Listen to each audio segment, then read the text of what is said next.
Well, it's like torture. Actually being innocent and sitting there knowing the state of Illinois wanted to kill me for something that I didn't do.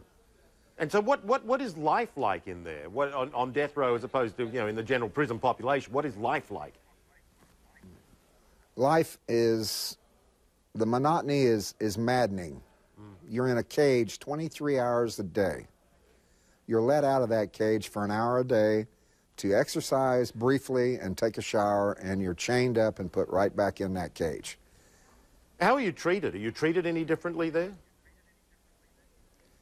You're treated like the worst of the worst, not worthy of living. That's why they keep you in that cage. That's why they keep the chains on you. Did you always harbor hope that you would get off death row, or were there times when you just thought, this is going to happen, I'm going to die?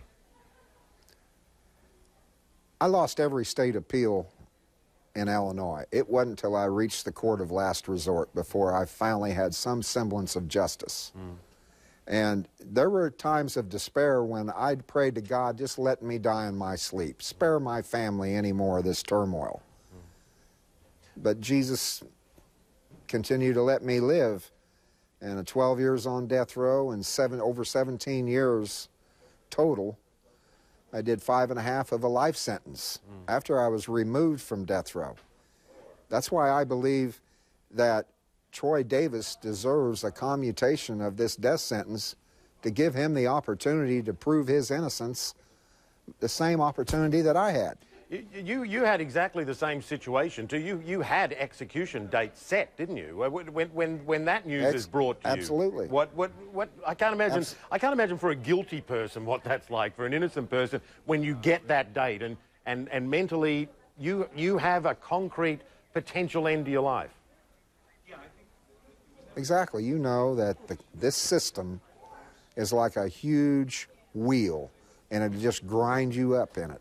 When you get that formal piece of paper that states that you'll be put to death on a certain date at a certain time by lethal injection, it's very surreal. You realize the state is intent on murdering you. On the testimony of 2 alleged eyewitnesses who were wholly unworthy of belief and who had recanted many times, just like the 7 witnesses in Troy Davis's case. Yeah, yeah. If that's not reasonable doubt, then what is? Were you always against the death penalty? I come from a conservative farm background family in Illinois, and I always believed that they look guilty on TV when they march them into the courtroom. Of course, I was naive. I believe heinous crime should have been resulted in a death penalty. But now, I don't believe that because they throw a lot of innocent people in the mix. Yeah. Yeah. You know, I wonder too, you know, combined with your life without parole and your time on death row, I think it was 17 years, 3 months, 3 weeks of wrongful imprisonment. How do you adjust to life outside after that? Well, when you have 1/3 of your life that's basically erased, you have to start over. 7 years ago, I began to start over again. And it's just like it was like going to a bookstore and buying a good novel, and you see over 17 chapters missing once you get to the middle of it. That's how I feel in my life. There's a huge hole. There always will be, because that was taken from me unjustly. It's ironic in a way, too, that these cases only ever seem to come to public light and discussed fully at really the death knell. Exactly. Yeah. You can release an innocent man from prison. I'm living proof of that.